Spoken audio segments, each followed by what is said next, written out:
I'm Jim Check. You're watching Kelowna Now. It's Friday at the end of the work week and our last show of the week. And on the phone with me, Ian Burns, all the way from Ottawa. How's it looking out in Ottawa? Are you there, Mr. Ian? Are we having another hiccup here? Ian? Oh, Are you there, Ian? I'm here. You fell asleep for a while, or what's going on? I was in the green room, just chilling out, Green hobnobbing room? in the green room. Eating all the M&Ms, I take it. But now I've been allowed in. I've been granted permission to enter the studio. We'll just turn you down a bit there. The big game last night, and it delivered with drama and overtime. And Connor McDavid takes his role as Canada's hero, takes over for Sidney Crosby when he scored that gold medal winning game a number of years ago. And then if I even look back even further, the 1987 Canada Cup, when Gretzky passed the torch to Mario Lemieux with the game winner that time too, right? So there you go. So we have three Canadian heroes over time. Lemieux to Sidney Crosby to now Connor McDavid from the beginnings of the great one as well. There you go. Big game though, right? Overtime. And it was Lovely jubbly. a 15-year anniversary of Sidney Crosby's iconic golden goal, like I said. And then if we look back further, I think the passing of the torch, some Canadian great hockey players there, right? Like if you look at that, Wayne Gretzky, Mario Lemieux, and then who was line mate, was actually brought up Sidney Crosby there, and now Connor McDavid. I took a photo of Connor McDavid once at the Young Guns here, so I'm getting old here if I can remember all the way back to that, right? He is considered to be the best in the world, isn't he, old Connor? Yeah, Connor McDavid. He is Canada's. I don't know what they did. It was Gretzky, then the next one or something like that. I can't even remember how it all went. But Lemieux was, still my favorite player of all time, Mario Lemieux. Great. I wish I could. I wish I could join you, but I honestly don't really know that much about hockey. I do like it though. It is a very good game to watch, I think. Yeah, no, it's got a lot. It's fast moving, great game, and then a nice win for Canada. Like a good reason for Canadians to wrap the flag around themselves to find a little bit of national pride for sure. That was a great win and a build out to be one of the best games. Lots of hype, obviously, and the hype delivered for Canada. Yeah, and also very, very nice to slap the Americans in the face, isn't it? It wouldn't have been as fun if it was Sweden or somebody like that. No. And anyway, and a little bit of drama prior to the game there with a little payback from the fans in Boston there with booing our national anthem. Yeah, those scallywags, Bostonian scallywags, how dare they? They were just giving it back, actually. So there you go. Well, the booze started because their guy started Yeah. saying unpleasant things, so they started it. But I would say about this change of lyric here. Yeah. I mean, I get You that can go to it's the next like slide, Rommel. it's kind of funny that she did that, Mhm. but could she not at least have tried to be literate? Why did she have to be illiterate? That only us command. No, she just sounds stupid because Yeah. that's not the English language. Just sound like she doesn't quite understand English. It should be we. Anyway, we'll leave it there.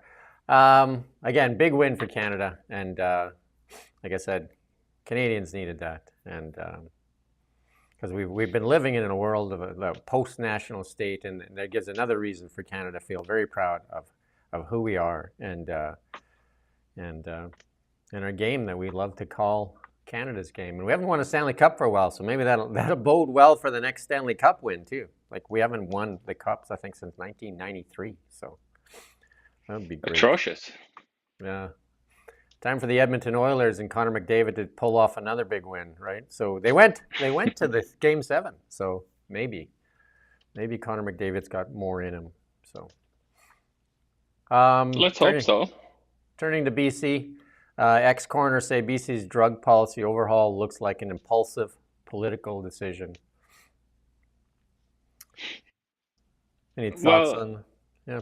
it's like the line that sticks out in this that this woman, I mean, I don't know why is she even chirping in anyway? Like, she doesn't do the job anymore, but whatever. She's chosen to stick her neck out and say this. But the line that I think is most interesting here is where she says, it's really disturbing that our politicians, who we rely on to keep us safe, are more likely to respond to ideological arguments than science. I just think, what do you think democracy is? What do you think politics is? It's not it's not that somebody like her gets to say, this is the science. You don't understand it. We're going to do this. That's not how our system works. It never has. And I hope it never does work that way. It works by people who cast votes and put politicians in power so that they can make decisions based on a wide spectrum of things, including morality. That's how this works. And David Eby realized and acknowledged that the morality of this situation was infuriating the British Columbia electorate. So it was changed. I just don't get why these people think that they can just wade in and say, "Oh, that's not the science. Like we must kind of ignore the politicians." That means let's ignore democracy. I mean, I just feel like they lack the self-awareness to know that that's what they're advocating, and I just think it's a little bit it makes me a little bit uncomfortable. It's a little bit gruesome to hear Yeah.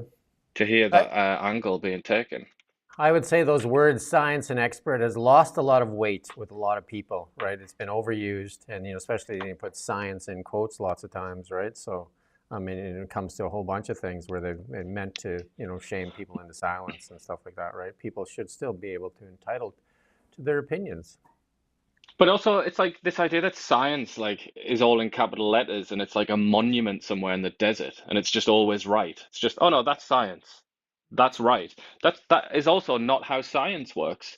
There are No. many people within the world of science who disagree with handing out hydromorphone pills to drug addicts. Believe it or not, something as obvious as that. There are scientists who think that's a very stupid idea. What she means is my opinion on the science, the side that I choose to interpret as correct. But then she comes out and says it's almost like, oh no, I've been up to Mount Sinai and I've got the tablets. Here's the truth. If you ignore me, then you're a barbarian. It's like I think people have had enough of that, haven't they, at this point? And I just think it's very ill-judged from this And I would say the same thing unemployed for woman. when they trot out the word expert, like the local expert or whatever, expert, expert, expert. And there you go. We did the same thing. Kent Mulgat, our local expert, went out to talk to an expert and on economics and international trade. And we're going to play this clip for you. And we're joined by Dr. Ross Hickey, an associate professor in economics and just the kind of person you want to talk to if you want to sort fact from fiction here. How worried should we be about threats of 25% tariffs against everything we sell to the United States? I think we should be prepared and concerned. I don't think I would use the word worried. I think it's a big increase in prices that will be faced by Americans if the United States puts tariffs on our products that we sell to the Americans. So in some sense, they should be more worried about it than us because they're the ones who will actually bear the burden of most of the tariffs that the United States government places on Canadian exports.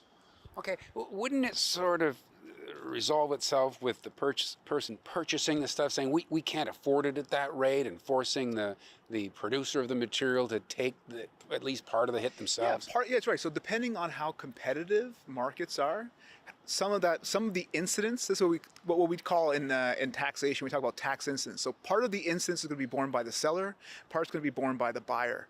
For the things that we sell to the US that there's not very many alternatives, they're going to bear more of the burden.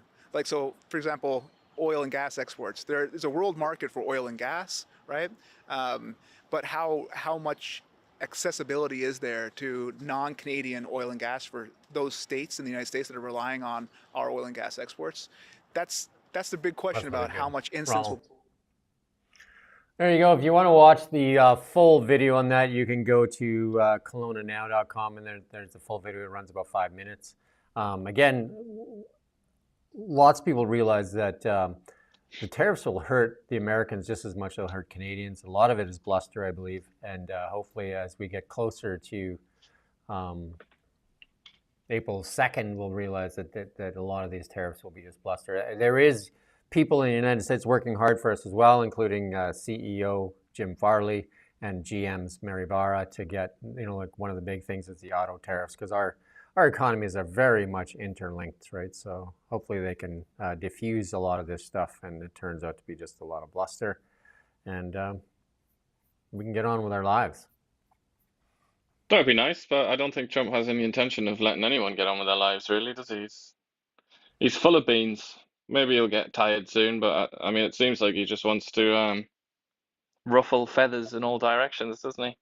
But this interview here there's an interesting bit a bit later on. It is worth watching the whole thing because he talks about how, in his view as an economist, and anybody that's familiar with the kind of things economists say will know this already, but he says that Canada applying retaliatory tariffs is a stupid idea, basically, in so many words. And he says that Canada should kind of resist the urge to hit back, because obviously that is just putting a tax on products that Canadians buy. That it But hurts. It hurts the consumer. It doesn't hurt the American. You know what I mean? Like it really hurts the yeah, consumers. What we need to do is figure out different trade partners so we're not at the mercy of the Americans. That's what we really should be doing, and figuring out how to get our gas to market, and our oil and gas to market, and figuring out how to get that's our main export is our oil and gas. How to get it to market.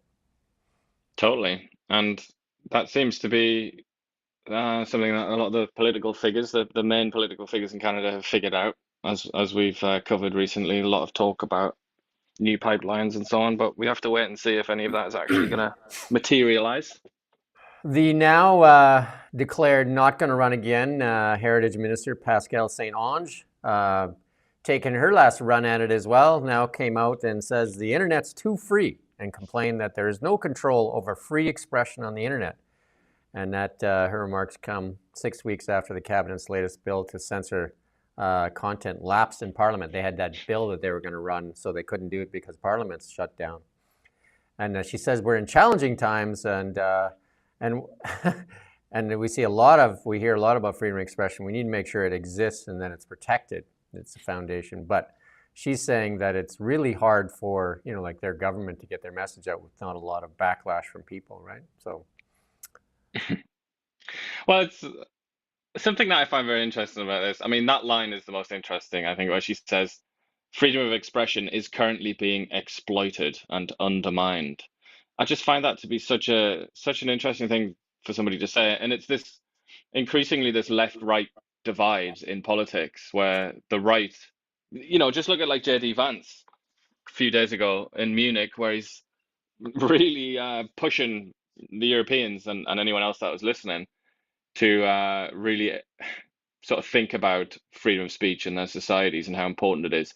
Really kind of pushing that First Amendment kind of approach to freedom of speech.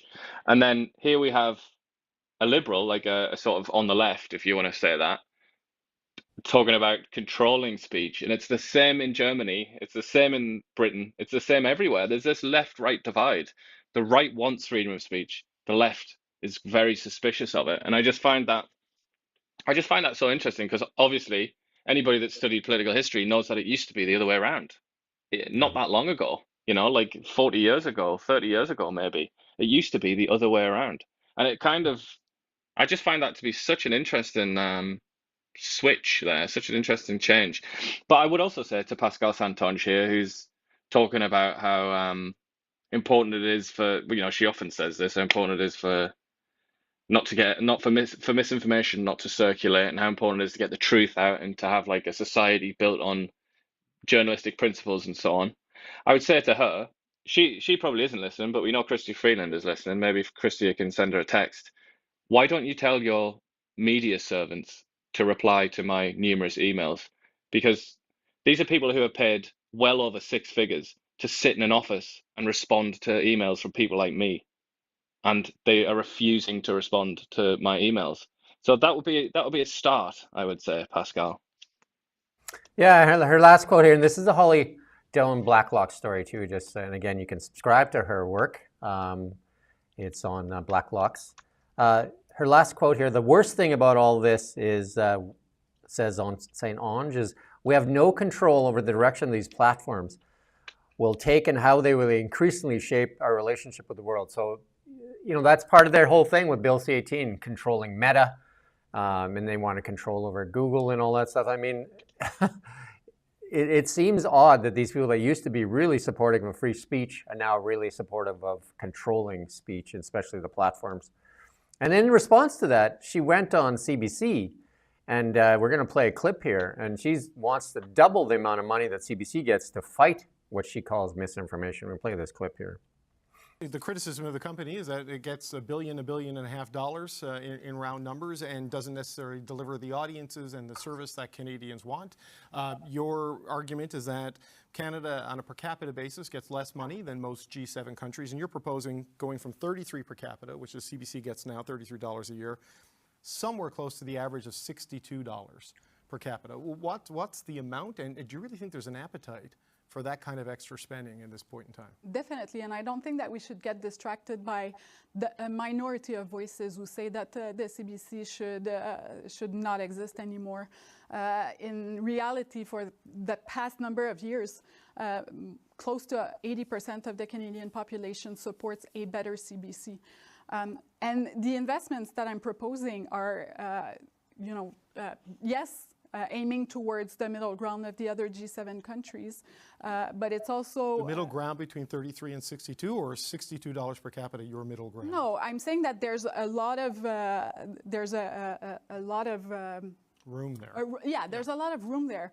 What's important is that the CBC gets the public funding it needs to be able to fulfill its mandate, and make sure that it's servicing Canadians both in French, English, and 8 Indigenous languages across the country. So it's a large mandate, and the public funding has not increased since the 1990s, even though there's been inflation and the rising cost of production. So I understand that some Canadians are disappointed in what CBC is able to give them. What I'm saying is we need to support our CBC better, because CBC Radio-Canada will never, ever be owned by tech oligarchs, billionaires like Elon Musk or Mark Zuckerberg. It will always belong to Canadians.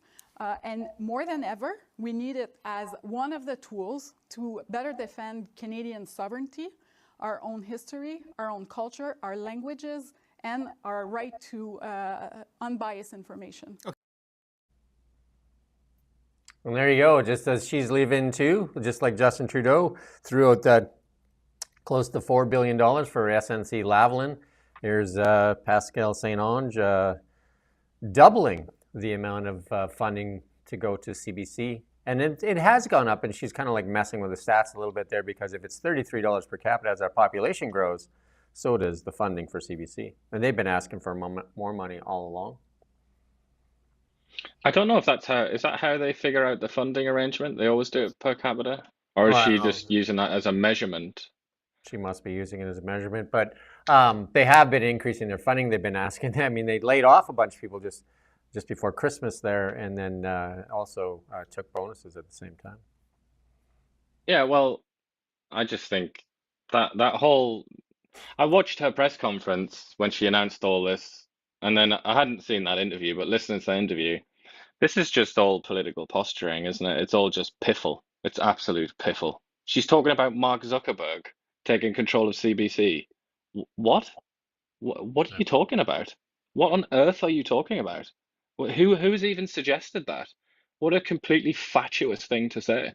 Which makes me think, and also doubling the CBC's budget. I mean, for God's sake, none of this is realistic. It's just, there's an election coming soon. I'm going to say something and try and get attention and try and excite the base. That's what it is. If anybody, if anybody was struggling to figure that out, that's all she's doing there.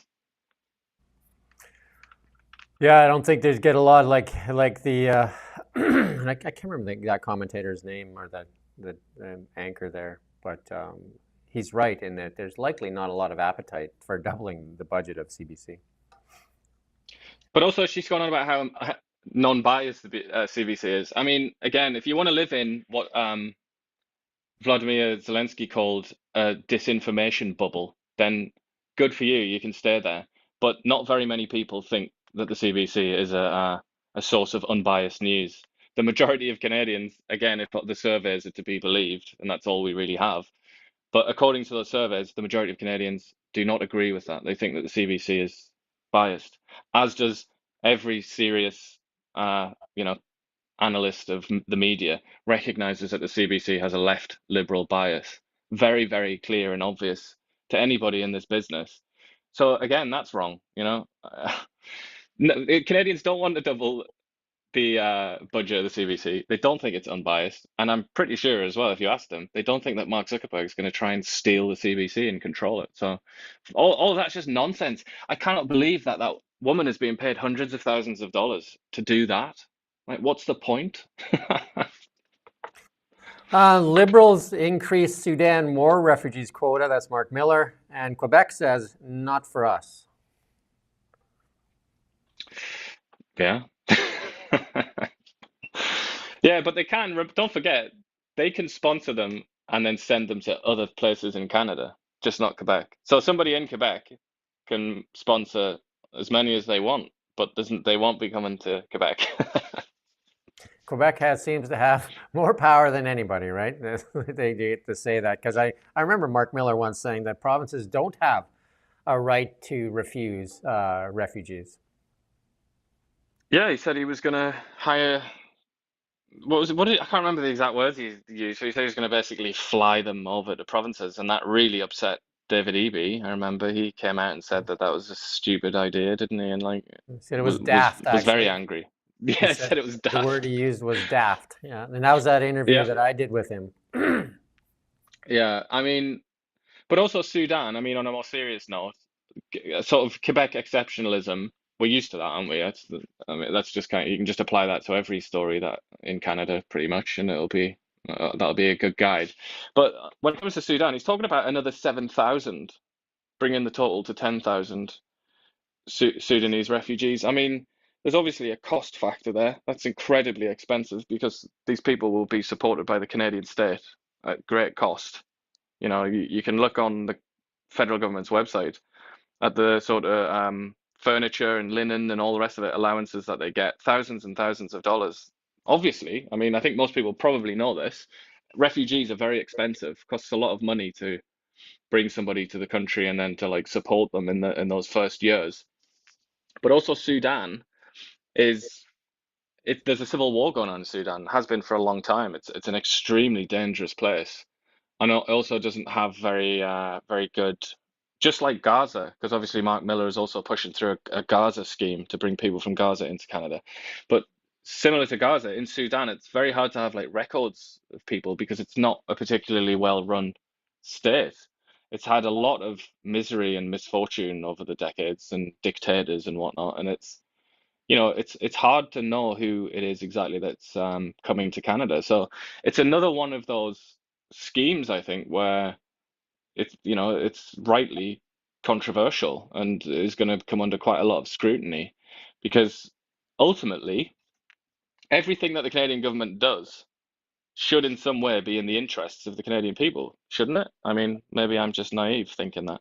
But if that's true, then they kind of have to show the Canadian interest here and show that these people have been vetted and that, much as they want to come to Canada, I think we also need to show that like we want them here too and that they'll be good for us too. Agreed. Doug Ford, he's saying the biggest problem that we have in getting, not relying on our trade partner to the south is just getting out of our own way. We're going to play this clip here from Doug Ford. You just said in your speech that the biggest barrier is not in Washington or Beijing, but in Ottawa. Yeah. How is that showing a united Team Canada front? Well, on this internal trade and making sure we get critical minerals out of the ground.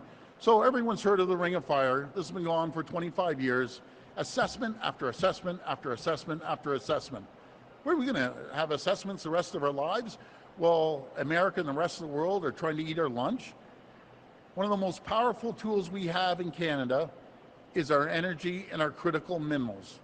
Enough of the assessments and waiting around. And, you know, we're doing assessments up there with Martin Falls and Webequie First Nations. They're loving it. We got a deal with Aeroland. I'm going on the northern tour. I'm going to be hitting Cochrane, Timmins, Sudbury, Sault Ste. Marie. I'll be up there, and I think there's 5 altogether. I think I've named all, and Thunder Bay, sorry, Thunder Bay. So we're going on a whirlwind tour up north. And I tell you, the people up north want the critical minerals. They want the forestry. They want jobs and security. And there's no one that wants jobs and more security than the First Nations communities that I've talked to up there. And I've mentioned just 3 of them that will bring jobs and opportunities and electricity to their communities. You know, that's one of the things that just really bothers me when I hear news outlets say that question, that we're not allowed to criticize right now because, you know, that doesn't show unity. We've done this all through COVID, and it doesn't do us any good if we're not allowed to criticize. How are we supposed to get better? Because we've had regulation problems all across Canada. We have we have interprovincial barriers to trade. In British Columbia, we've done so many stories on the forestry sector. And the number one reason the forestry companies say they don't want to deal with it here is the regulation, and you can't get stuff done. Like, that's why they're leaving. And that's Doug Ford pointing it out. And what does he get from the reporter that doesn't show unity, right? So we're supposed to just suck it up all the time so that we don't upset the Liberals, or what? But again, it's like a bit like with that BC coroner thing. It's like, do these people just not like democracy? Do they have something against democracy? Because that's my immediate question, my immediate sort of concern. Democracies are noisy and boisterous, and there's a lot of disagreement, especially at times like this where there's a lot at stake. That's kind of the whole point of a democracy. Do people not? I just feel sometimes I feel like I just need to get these people and throw them in a classroom with like 11-year-olds so that they can learn the system that we live in. Yeah, they find a talking point and they just stick with it. I mean, that one that was used, like, you know, like when the Bank of Canada said, don't worry, go out and get that mortgage, do whatever you can, we're not going to raise the interest rates.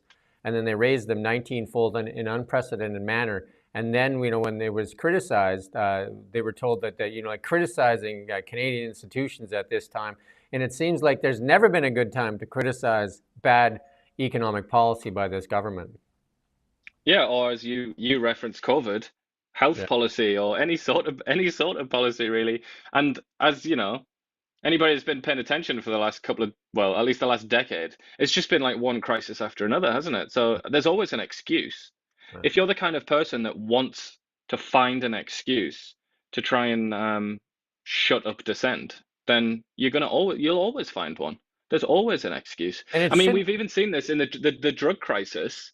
Like to go back to that former BC coroner, the drug crisis in BC, it's almost been like it's been seized upon as an opportunity to tell people to shut up and to accept only one possible, one possible assessment of this crisis. But that's completely wrong. It's a crisis. That means that's all the more reason that we should have different voices coming in, because it affects so many of us. What I find really odd, though, it's the reporters asking this question. You know, you could see if it was the other side that was saying, you know, that this is not a time to, you know, question things because they'd be looking after their own party. Well, why are the reporters asking that question? It's like they're doing the work for the other side. Well, yeah, and I think that's part of the reason why so many Canadians are so massively disappointed in the media landscape in Canada. I mean, and again, not to go back to that grave site, but during COVID, where was the media during COVID? Where was the press? I can remember numerous times tuning in to listen to Justin Trudeau at a time when the lockdowns were very controversial, and he would announce some fresh lockdown, and then 3 or 4 reporters in a row would ask him the question, "Why didn't you do this sooner? And why didn't you go even harder?" Almost like ignoring reality that there were people out there that thought it was a bad idea, thought that it was controversial, you know?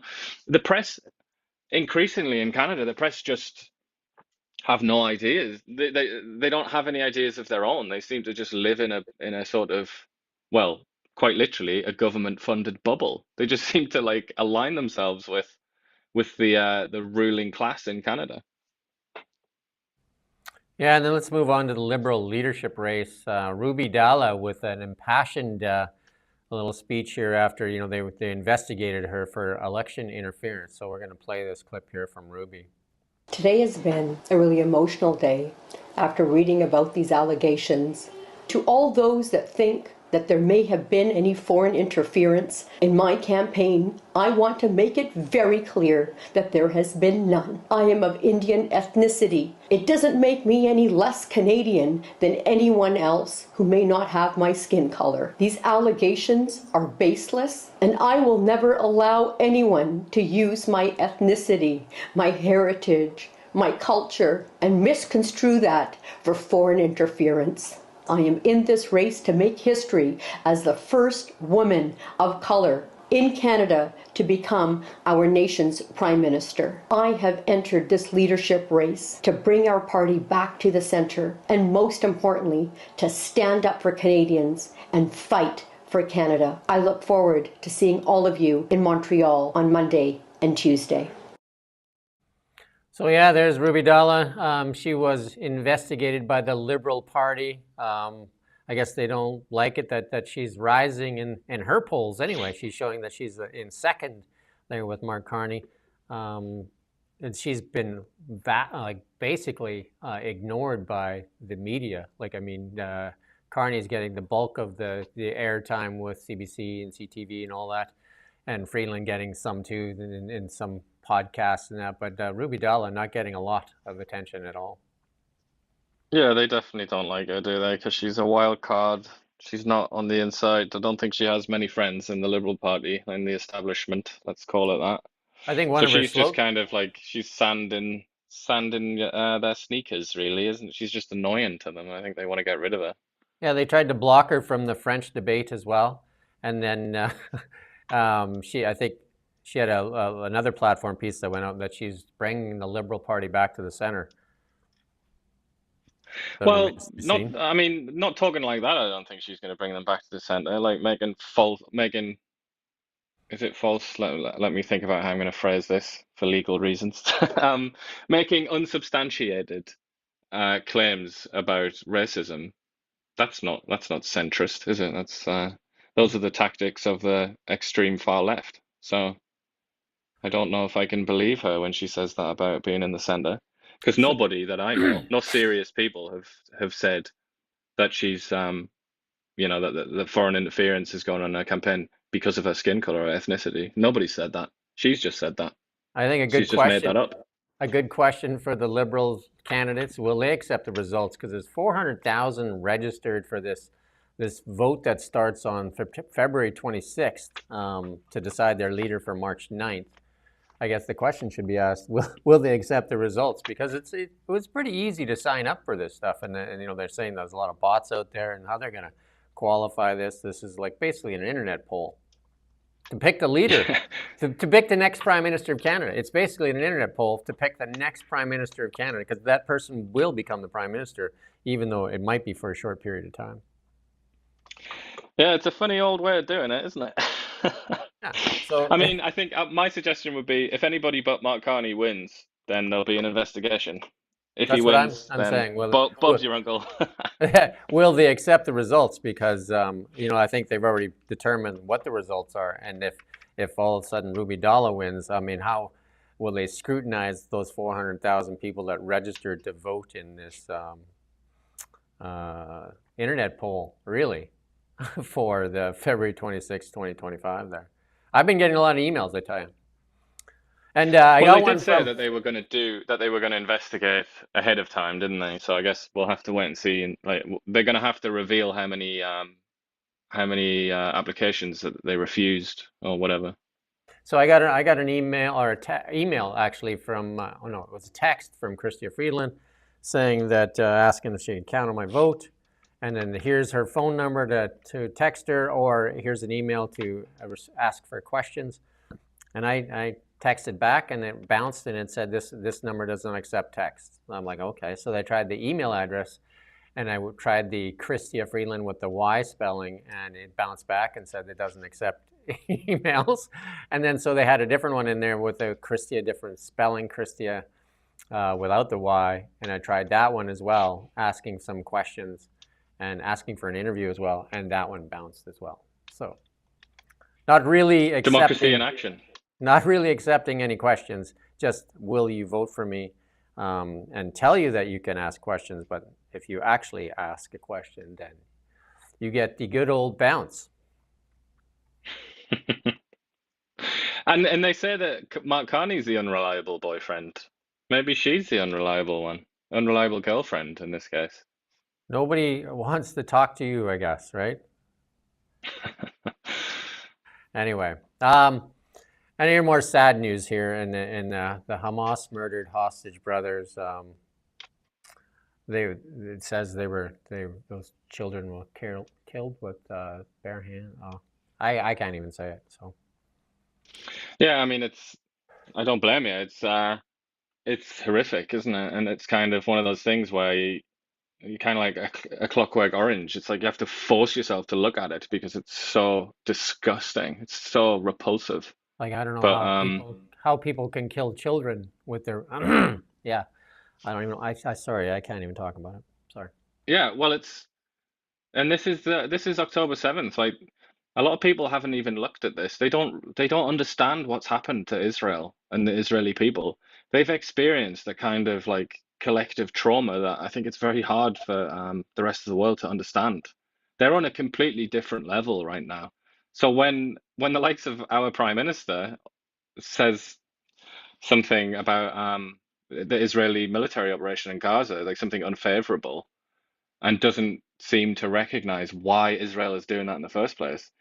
You just have to look at things like this. Like the Israeli people have been, they've gone through a kind of like revolution in their emotions, I think, and they're behaving differently than they have in the past because of what's happened. So I just think it pays to kind of actually look at it and see why is Israel, why did Israel go into Gaza and to a lesser extent Lebanon? It's because of stuff like this. Like they had their world turned upside down by this stuff, and yeah, I think it's important to look at it and try to understand it.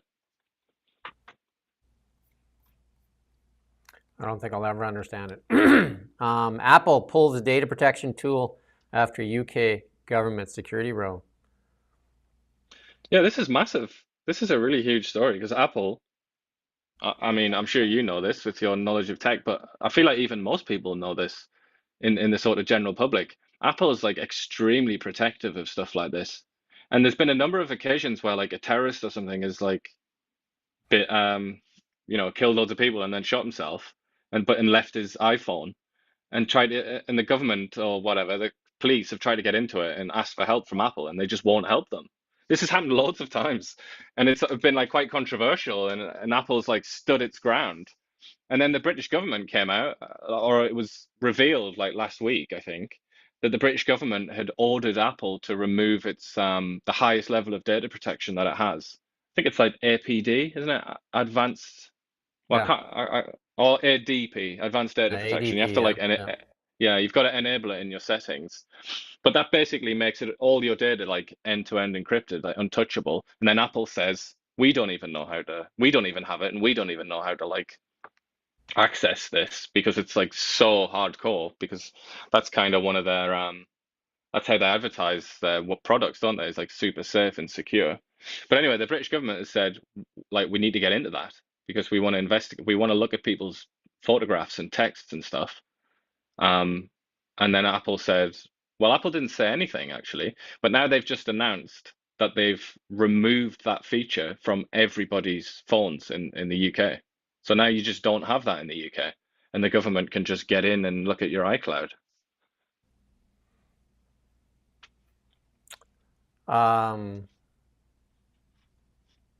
In the Zelensky stuff, Trump and Putin meeting depends on progress to end Ukraine war. Lots of stuff going on there, but J.D. Vance backing Secretary of State Marco Rubio after later accusing President Zelensky of backtracking on a deal that will give the U.S. share of the company's minerals in exchange for aid. So yeah, so lots of stuff going on there.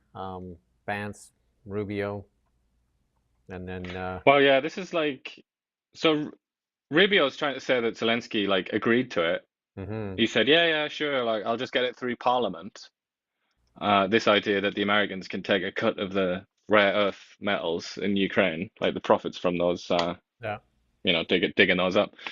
And then afterwards, according to Rubio, he then went and said, no, I said no to them. I told them no. So he's accusing Zelensky of, Yeah. double talk, I guess, being two-faced. But it's an interesting thing, isn't it? This is like the Americans wanting they want payment for the aid.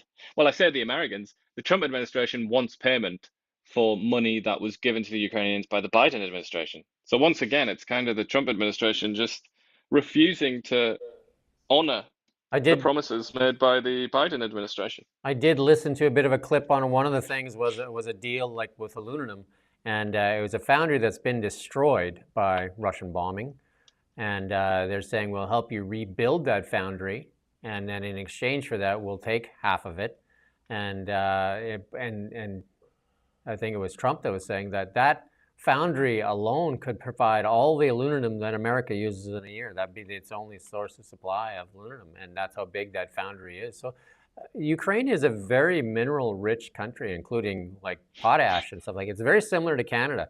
And in Canada we don't really like Doug Ford says, we have so many barriers in our way for us to utilize our natural wealth. And like the Russia and Ukraine had been utilizing much of that. Yeah, well, Ukraine, and this is also true of Russia, but Ukraine's biggest obstacle to sort of prospering from its natural wealth is the endemic corruption in the country, which has been a problem since it got independence after the end of the Cold War. I mean, because Ukraine is like generally considered to have the world's most fertile soil, the black soil, which is actually found in the sort of greatest quantities in the land that Russia's stolen, which is very interesting actually when you look at it as a war for resources in a way.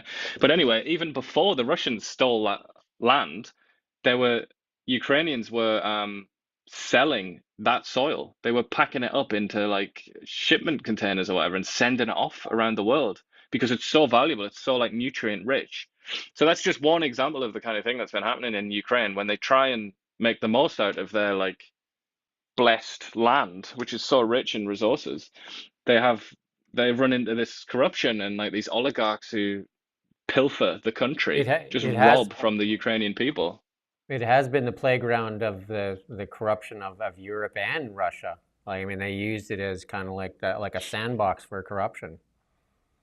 Yeah, well, I mean, even right down to like people, they sell women, like human trafficking. They sell women to the Middle East as like basically sex slaves. I mean, it's like Ukraine, and that particular phenomenon has been going on for thousands of years, unfortunately, for Ukraine. But I mean, it's a very sad story. The story of Ukraine, it breaks your heart because you're right, like it should be so wealthy. In many ways, Ukraine sort of could and maybe even should be like the richest country in Europe, the richest big country.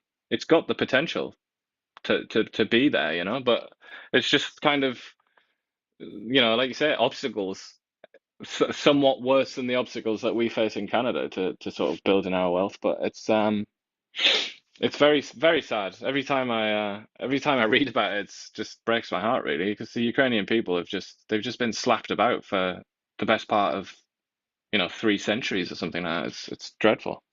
And then the really sad part right now is like I did an interview with a gentleman here in Kelowna who runs the Friends of Kiev, and he said if you're in Kiev right now, there's no men of serving age. They're either dead or they're at the front lines, and it's just horrific, the amount of dead people that have for Ukraine and for Russia, young men and women that have died in this horrific war. And it's, like they're saying now that it's like almost like I listened to a general saying that it's similar to World War I fighting, like a lot of trench warfare, a lot of really gruesome fighting, and they're saying the body count could be in the range of 2 million on both sides. Yeah, I mean, when we finally get the accurate numbers, I think it will shock people because I mean it's been devastating, hasn't it? And then that's when, you talk about the missing people, like the missing men, but also a lot of the women and kids aren't there, are they? Because they're in Poland or they're in, the UK or Germany or Canada. They've come as refugees. Like it's hard to imagine that, isn't it? I mean, it's hard to kind of imagine that when we sit here in this kind of peaceful, safe country that we're lucky enough to live in.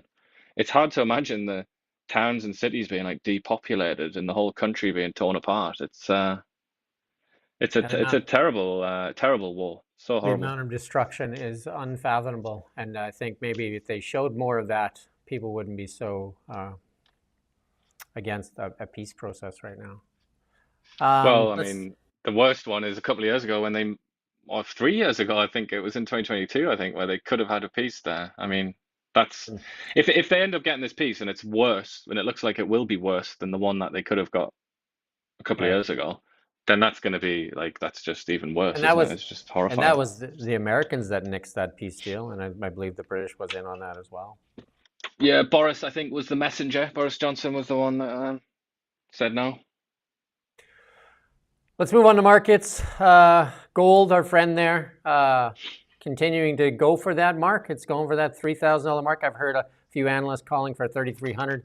Again, a lot of political uncertainty in the world, still with those wars going on, and so a lot of overspending. Like the United States trying to pull in their spending because they're racking up trillions of dollars of debt. They're trying to rein theirs in. Not so much here in Canada yet, but maybe. At some point, we're trying to rein in our spending and make our dollar more worthwhile. But gold continuing to show strength, though. And in Canadian dollars, that's banging on the door of $4,200 Canadian for an ounce of gold. And I can remember back in the first Iraq War, what was the first Iraq War called? Free Iraq or something like that. Are you talking about Desert Storm? Desert Storm. Operation That's right. Desert Storm, yeah. Yeah. That one, I think gold was selling at that time around $250 Canadian an ounce. Wow, that's a hell of a return, isn't it? And we're also going to find out, I mean, they've said, haven't they? I think Elon has said he's going to look in Fort Knox. Has Trump said that as well? I mean, that's going to be interesting because that is the world's largest collection of gold, isn't it? Have wanted to look in there, and we just, like it's almost like the JFK files. Like everybody wants to know, but nobody seems to get an answer. There's been many, many people, including politicians in the United States, asking for a tour of Fort Knox, and it's never been kind of like shown. And supposedly there's a lot of gold in transit moving from London to the U.S. right now. Maybe that's playing a shell game. They move it back and forth, and maybe there's only one pile. A lot of it maybe just in the basement of Buckingham Palace, maybe. Or maybe Goldfinger, with the movie, was a documentary, and Goldfinger actually somehow got it, and he actually took all that gold from Fort Knox. Or maybe they're delaying it because they still got to get all that gold spray paint. They could paint all those bricks, those red bricks. There was a time in the United States when they seized everybody's gold, and you were told to turn in your gold, and that was in the early part of the 19th century. The president said nobody was allowed to own gold, and you had to turn it in. And then after everybody turned it in, then they doubled the price of gold because that was when gold was set at a price, right? So they also, the Americans, ensured that they emptied the British treasury of every single piece of gold that they had in exchange for crap old ships while Britain was fighting the Nazis. And then they made a lot of films afterwards talking about how great they were and how they saved the world voluntarily out of their generosity. But, I'm not bitter or anything, my American friends, but you did take our gold. There you go. Do they have it? Bitcoin, the young man's or young woman's new gold is looking to, it looked like it was going to challenge that $100,000 mark again. It looked like it was making a move, and it's kind of pulled back there. It's at 98 when I pulled this. I think right now it's at 97. It swings for, like in that range there. You can see that the chart there, how it kind of like bobs along there. But I do believe technically it looks like it's set up for a decent move there. So again, the wind is in the sails of the Bitcoin. Canadian dollar. There you go. Looks like it doesn't believe in the tariffs. So it's showing more strength than what tariffs would suggest, for sure. So there you go. Canadian dollar not buying in. And that's good news, isn't it? For now, at least. Let's hope it continues on that trajectory. I'll tell you again, if there's an election and Canada gets a leader that supports our natural resources, you can expect a major bounce from there. And it would show a lot of strength in our Canadian dollar, which would decrease inflation in Canada as well. So a path to tapping our natural wealth would be a boon for our dollar. Don't remember, back in Stephen Harper days, the Canadian dollar traded at 110 US over the American dollar. Not many people can remember that, eh? It's an amazing statistic, that, isn't it? Amazing fact. But that was during the oil sands boom, I believe it was?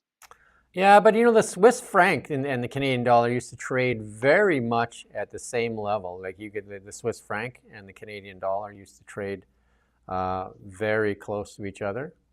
And the Aussie used to be quite a bit lower than the Canadian dollar. And the Aussie is lower right now. But again, the Swiss franc used to be, you know, like that's kind of like a, you know, a safe place to put your money as well. Yeah, that gold, Krugerrands, and Swiss francs. There you go. Good place to hide your money in Switzerland, I guess, right?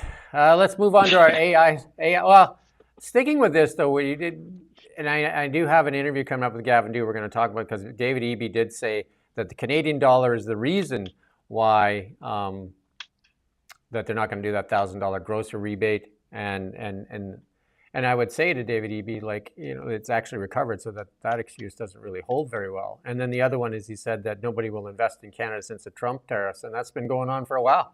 So again, that one doesn't hold a lot of water either. So that's why I've asked Gavin Dew to come and do an interview on that. Yeah, I mean, come on, people have been complaining about capital flight. This is one of Pierre Poilievre's one of his main points that he makes. If you listen to Pierre Poilievre on any given day, there's almost certainly he will mention all of the hundreds of billions of dollars that have gone south. I mean, this has been going on for a long time now, and it's to do with, to an extent, it's to do with Joe Biden and the Inflation Reduction Act, which kind of seduced a lot of companies down there with preferential treatment, didn't it? But also, it's been blamed on taxes and regulations in Canada. So yeah, that's poor fare from our premier there, isn't it? There's a comment here about the Canadian gold. For some reason, Canada is one of the leading mining, we have some of the leading miners in Canada. And guys like from B2 Gold and Barrick is going to move to the United States, by the way.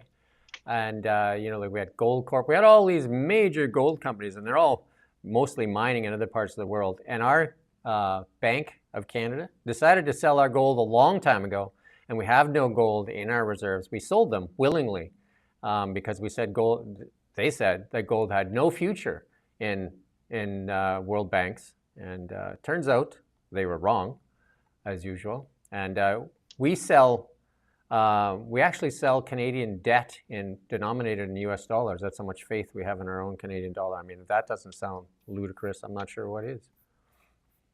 But there was no business case for keeping hold of the gold.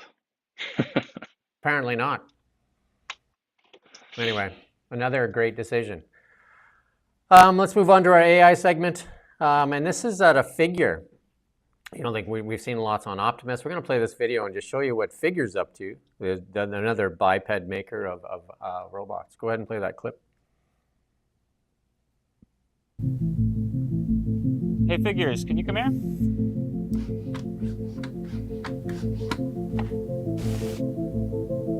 Okay, I'd like to try something new.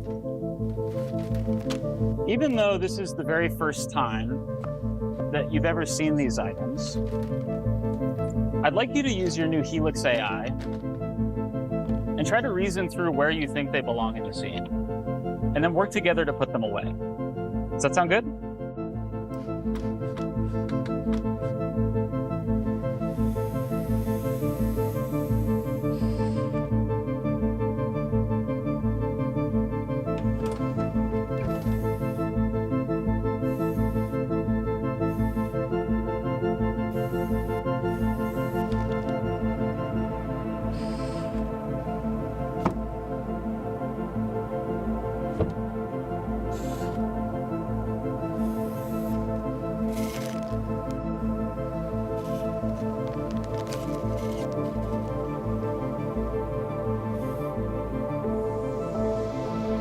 You can cut it there, Ronald.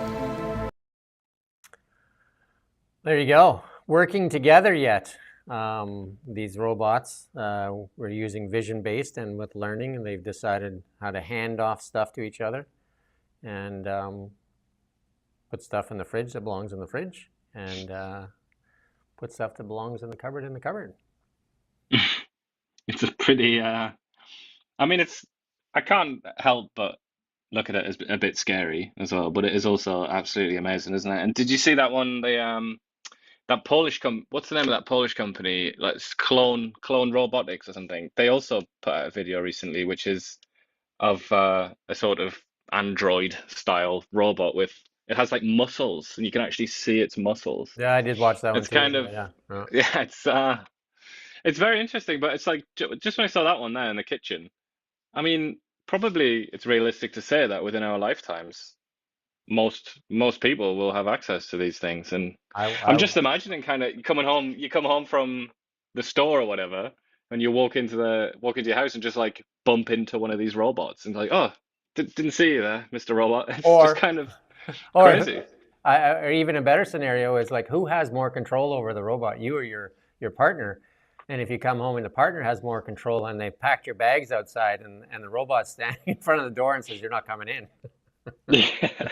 Access denied. And the same thing goes when they start using these things for policing. You can scream at them all you want. It's likely not going to deter them from doing anything other than arresting you. Yeah. It's, it surprises me the extent to which this has just happened. It seems to me anyway, like really suddenly, particularly with robotics. You're talking about your lifetime. I would say by 2030, many, especially in the Western world, will have robots, bipeds. I'll say bipeds, because there's already robots on the road. Like, there's no doubt about it. The Tesla cars you see out there are already robots. They're using vision-based learning, and I drive one, and I use it every day. And it's vision-based learning, and it drives me back and forth to work every day. Like, it's every day. So that is a robot in itself. There's vacuums out there that vacuum your house. There's now lawnmowers. And I watched the piece yesterday. It says, like, nobody should have to cut their grass anymore because there's so much technology out there that will, like self-cut grass and all that kind of stuff. So there's tons of robots already operating. The bipeds is the next level, right? Like the servant at home kind of thing that does your dishes, walks the dog, acts as your security. I mean, don't forget these things will also act as security too, right? Yeah. They can answer your door. If you're not sure if it's a scammer, just send the robot. Yeah.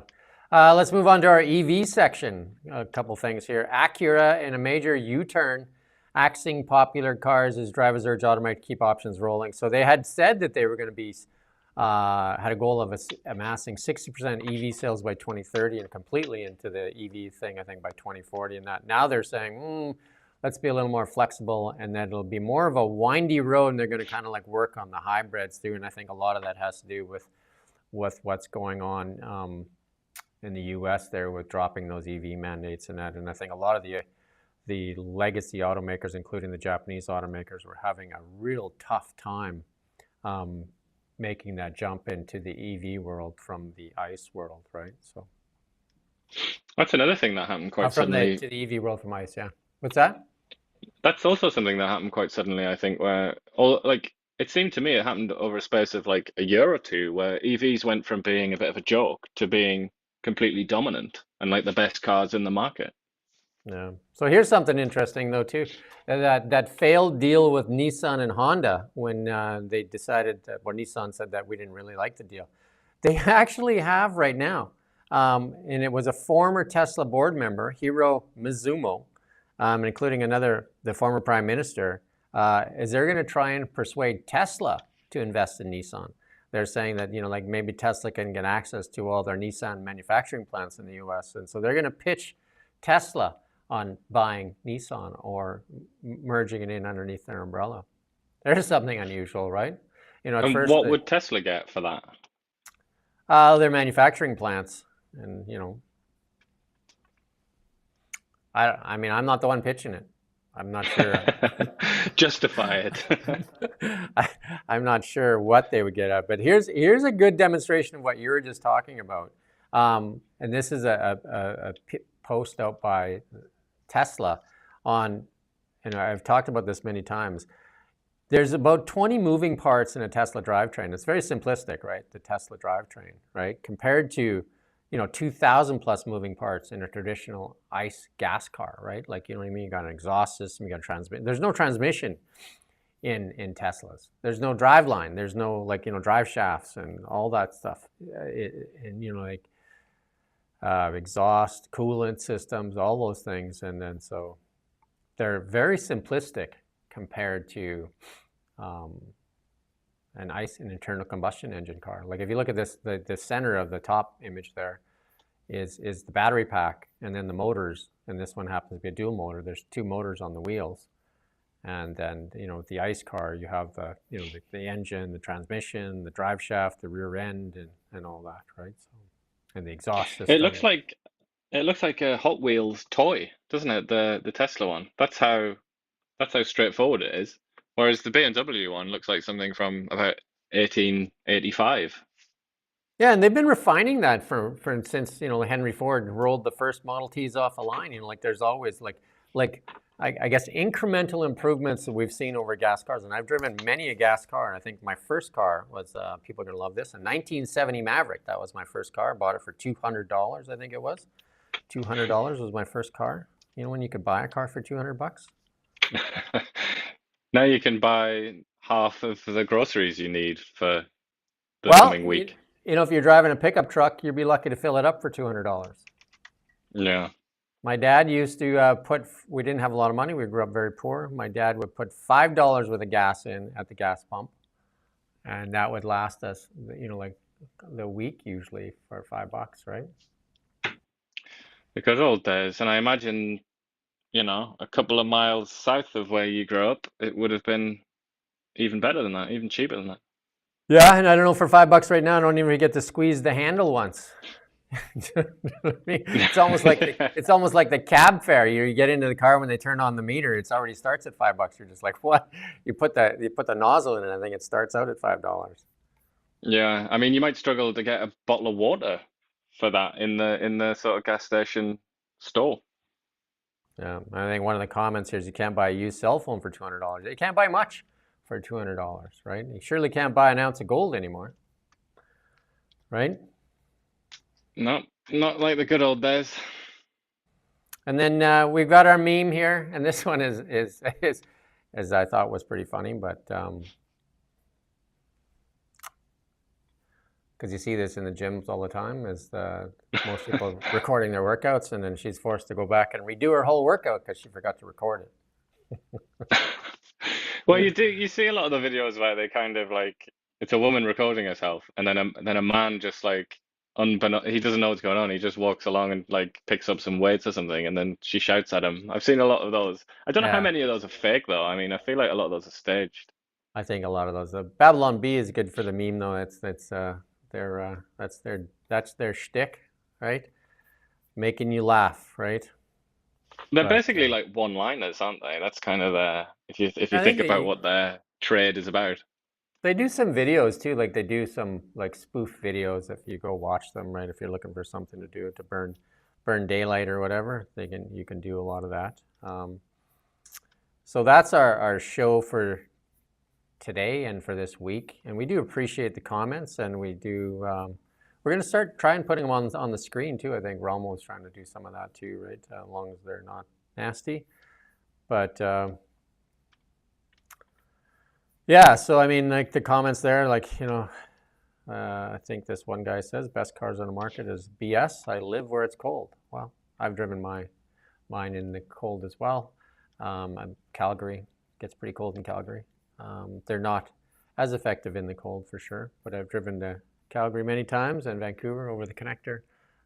It all depends on your use. I used to drive a 1-ton diesel. I understand the uses for those big trucks as well. So. To each his own. One can be right. 2 things can be right at the same time. That's one thing that people need to get used to. 2 things can be right at the same time. Right? There's some wisdom for you today, right? 2 things can be right at the same time. There is no absolutes other than 0. Yeah. Just mathematics, really. If you want absolutes, that's what you should do. Yeah, like absolute zero is one of the and here's a physics lesson. You can't add cold, you can only take away heat till you get to absolute zero. Ponder on that for a while. And that's like anything else, right? Anyway, any thoughts to close off there, Ian? Anything, words of wisdom? Words of wisdom. Well, we've got the Liberal, I don't have wisdom, but I can give you this. We got the Liberal debates coming up. That should be interesting. See, I would anticipate that everybody's going to gang up on Mark Carney, which is what usually happens when there's a favorite in a debate. So maybe, it might be interesting because he hasn't really been put under a lot of scrutiny so far. So it will be interesting to see how he handles it, how he handles that kind of pressure. So that's what I'm thinking of. And is there anything else? Just wait and see what the latest mad Trump announcement is, really. We all live in Trump's universe. So it's always good to see what his next Truth Social is going to be. Yeah, don't forget Edison EV trucks. Assume you've ever had them on the show. I have interviewed Chase Barber. We've had, and also Kent has interviewed Chase a few times. Chase has had his trucks at the auto show as well, and I've been to the auto show when his trucks have been there too. And it's actually a pretty good idea. Chase Barber does those, takes old logging trucks and puts motors in them. And then if you think about a logging truck coming down a hill with a full load on, all that regen braking, that's how you're going to charge that battery up in a hurry, because you're using the battery, actually the braking of the battery to recharge the battery. It's genius, actually, right? So there you go. And his tagline is Edison Motors stealing Tesla's ideas. Because I think it was Edison that stole Nikola Tesla's ideas, right? There's a whole thievery thing going on there, right, with Nikola Tesla. And yeah, so somebody just said, didn't Tesla just recall 700,000? I think it was 280,000 vehicles. But they don't actually recall them. It's over-the-air software updates. And so their recall is a matter, most people don't even notice the recall. It's updated over the air. So that's, like a bit of a,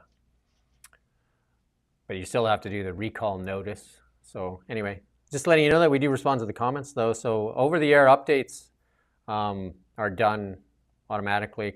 If you have it turned on, then your car will update automatically. So don't even notice it. Most recalls when I've had a lot of Bowtie Guy used to have a ton of Chevy products, and anytime you had a recall, you had to take it in, leave it there for whatever, and then go pick it up and all that stuff. Whereas most of the Tesla recalls are over the air. There you go. That's it for today. And we do thank you for watching Kelowna Now. We hope you subscribe, share this with a friend if you like, and if you like just like us talking about the news, and you want to join in, definitely comment, and then we'll try to get to as many comments as we can. Until then, we'll see you Monday. Enjoy the weekend, and we do thank you for watching Kelowna Now. We don't just report the news, we live here too. We're your neighbors, bringing you stories that matter to all of us. No government funding, no outside influence. Kelowna Now, local, independent. News